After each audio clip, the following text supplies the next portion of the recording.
A mente, o corpo e o habitante.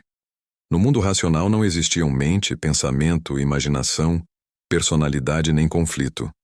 Existia apenas a energia racional pura, com consciência natural, sem esforço e sem opostos. Tudo era equilíbrio. Na origem já existiam a vontade e o gosto, mas em estado puro, sem risco. Foi por gosto de progredir e por vontade de experimentar que uma parte dos habitantes entrou numa área da planície que ainda não estava pronta para o progresso. Não foi por pensamento nem por malícia, foi por inocência e desconhecimento das consequências.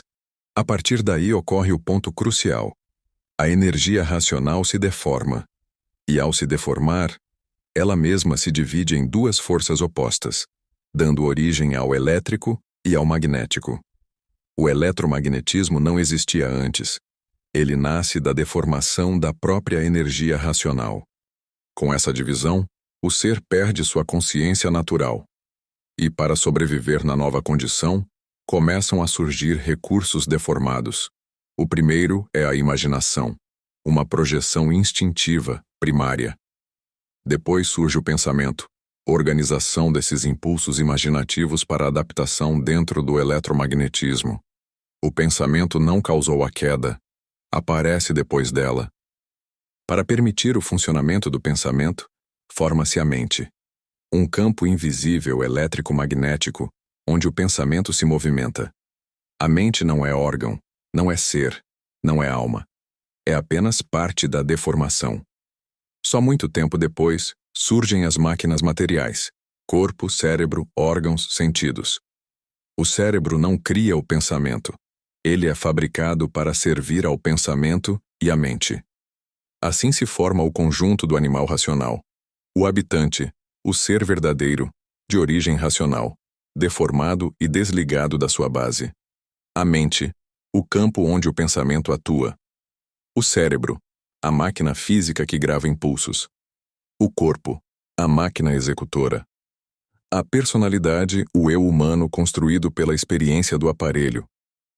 Na fase do pensamento, a ligação funcionava assim: habitante, mente, pensamento, cérebro, corpo. O habitante não tinha retorno à origem. Estava preso ao circuito da matéria, vivendo como personalidade, sem saber quem era. E surge então o grande problema da humanidade, a identificação com a mente. O ser passou a acreditar que ele era o pensamento. Passou a viver pelo que pensa.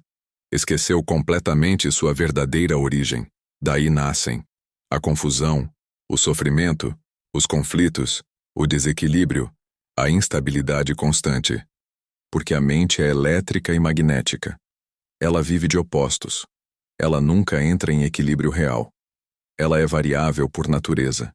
E aí surge o engano universal. Silenciar a mente não é retornar à origem. Controlar a mente não é desenvolver o raciocínio. Meditar não é ligação racional. A mente não vai ao mundo racional. Quem volta é o ser, pelo desenvolvimento do raciocínio que é de origem racional. O pensamento nasce na mente, entra no cérebro, vira impulso, o corpo executa e o resultado volta ao ciclo mental.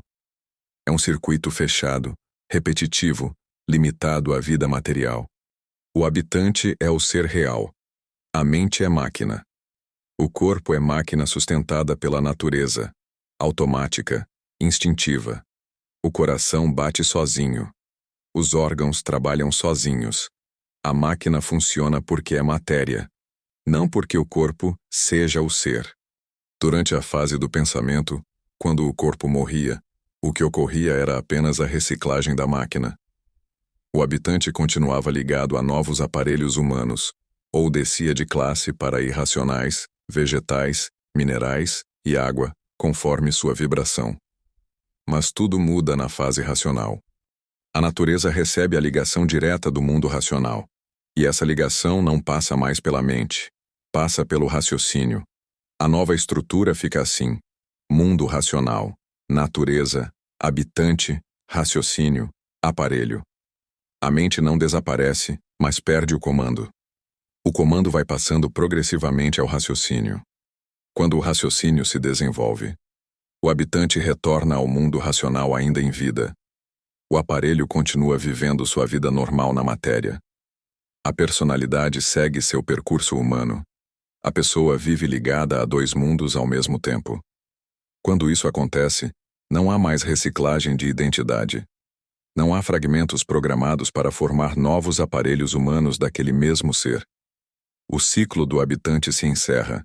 Ele volta ao seu estado natural. O aparelho, porém, segue sua trajetória material normalmente, até o fim natural de sua vida, dentro da lei da matéria. Quando o raciocínio não se desenvolve, o ciclo antigo continua. Corpo termina, extrato recicla. O habitante continua ligado à vida da matéria em novos aparelhos, ou desce de classe conforme a vibração. Assim se fecha toda a engenharia. Imaginação surge primeiro, depois o pensamento, depois a mente, depois a máquina material. O habitante se manifesta como personalidade. A vida segue pelo eletromagnetismo, até que na fase racional, pelo raciocínio, o habitante retorna à origem, enquanto o aparelho cumpre seu ciclo natural na matéria. Todo esse processo é explicado com base e lógica nos livros Universo em Desencanto da Cultura Racional.